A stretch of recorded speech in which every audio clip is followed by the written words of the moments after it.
मी माहिती देतो. धुळ्यात काही मला फार वेगळं नाही आहे. डॉक्टर साहेब मी 80 ते 79 ते 83 धुळ्याला शिकायला पण होतो आणि पाठीमागच्या काळामध्ये एक मित्र शिवसैनिक म्हणून आपण सगळ्यांनी सोबत काम पण केलेलं आहे. आपण एकमेकांना ओळखतो आणि म्हणून बीएलए काम करतो आहे की नाही करत याची माहिती पक्षाला कळणार आहे. जो ऍप बीएलए ला दिला जाणार आहे, बीएलए साठी माननीय एकनाथजी शिंदे साहेब आपल्याला माहिती आहे कार्यकर्त्यांना जसं आता सांगितलं कोण एक तालुका प्रमुखाचं काय झाले तर तात्काळ त्याच्यासाठी योगदान अशा हजारो लाखोच्या सुख दुःखाच्या गोष्टी हे पक्षाला ऑटोमॅटिक करणार आहे. त्या ऍपच्या माध्यमातून त्याची नोंद तिकडे होणार आहे. मग आता तुम्ही ठरवून घ्या, ज्याला वेळ असेल, ज्याला आवड असेल, ज्याला वाटते की मला पक्षासाठी चांगलं काम करून दाखवायचं आहे आणि साधी सरळ गोष्ट आहे, ते रेकॉर्ड बोलणार आहे. जो पक्षासाठी काम करतो तो ऍप सांगणार आहे की याने पक्षासाठी खूप चांगलं योगदान दिलेलं आहे. त्याचा सन्मान करण्याची जबाबदारी माननीय एकनाथजी शिंदे साहेब करणार आहे. अनेक क्रांतिकारी योजना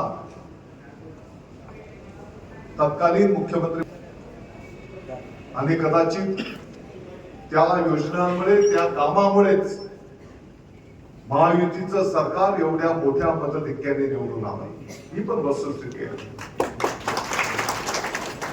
त्याच्यामधली क्रांतिकारी योजना मुख्यमंत्री माझी लाडकी बहीण योजना. गणवेश जो आहे हा 100% पॉलिस्टर वापरण्याचा निर्णय म्हणजे पॉलिस्टर वापरायचाच नाही अशा पद्धतीने गणवेशाचा निर्णय झाला. तो नेमका काय आहे? आपण जर बघितलं असेल तर विद्यार्थ्यांना समग्र शिक्षा अभियानच्या अंतर्गत त्या ठिकाणी प्रति गणवेश 300 रुपये दिले जातात. अपेक्षा अशी आहे की स्थानिक पातळीवरचे मुख्याध्यापक महोदय, शाळा व्यवस्थापन समिती या माध्यमातून स्थानिक पातळीवर त्या ठिकाणी विद्यार्थ्यांच्या मोजमापप्रमाणे विद्यार्थ्यांच्यासाठी गणवेश घेतला गेला पाहिजे, शिवून घ्यायचा. स्थानिक पातळीवरच्या महिलांचे जे बचत गट असतील त्यांच्या माध्यमातून तो गणवेश शिवून घ्यायचा. अनुभव आलेले आहेत की बाबा अतिशय निकृष्ट दर्जाचा पॉलिस्टरचा कापड की ज्यामुळे विद्यार्थ्यांच्या शरीराला त्यांच्या त्वचेलाही त्रास होऊ शकतो, असे गणवेश काही ठिकाणी घेतले गेलेले आहेत. आणि म्हणून असं होता कामा नये या संदर्भामध्ये कालच शालेय शिक्षण विभागाच्या वतीने एक शासन निर्णय निर्गमित करण्यात आलेला आहे.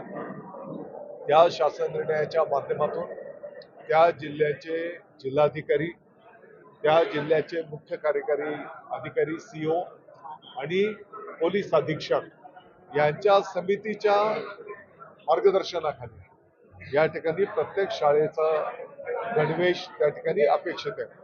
थोडक्यात एक चांगला गणवेश विद्यार्थ्यांना अपेक्षित असला पाहिजे, ही त्याच्या पाठीमागची भावना आहे. कदाचित काही ठिकाणी गाव पण एकत्रित येत आहे, शाळा व्यवस्थापन समिती पुढाकार घेते, काही सेवाभावी संस्था पुढाकार घेतात आणि त्या 300 रुपयामध्ये आणखी थोडीफार भर घालून आणि अतिशय चांगला गणवेश त्या ठिकाणी घेतला जातो.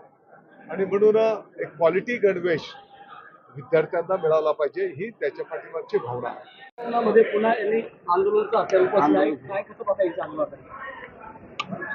मनोज जरांगे पाटील साहेबांना आम्ही विनंती आवाहन करू की कृपा करून आपण जे काही त्यांच्या ज्या काही मागण्या आहेत त्या रास्त आहेत, परंतु काही प्रक्रियेमध्ये थोडाफार कालावधी लागतो. निश्चितपणे त्यांच्या मागण्या पूर्ण होण्याच्या दृष्टिकोनातून शासन त्या ठिकाणी प्रयत्नशील आहे आणि म्हणून त्यांना विनंती आवाहन करेन की त्यांनी आंदोलन मागे घ्यावं. सर, ते आंदोलन करतायत, त्यांनी आंदोलन मागे घ्यावं असं मी विनंती आवाहन करतो.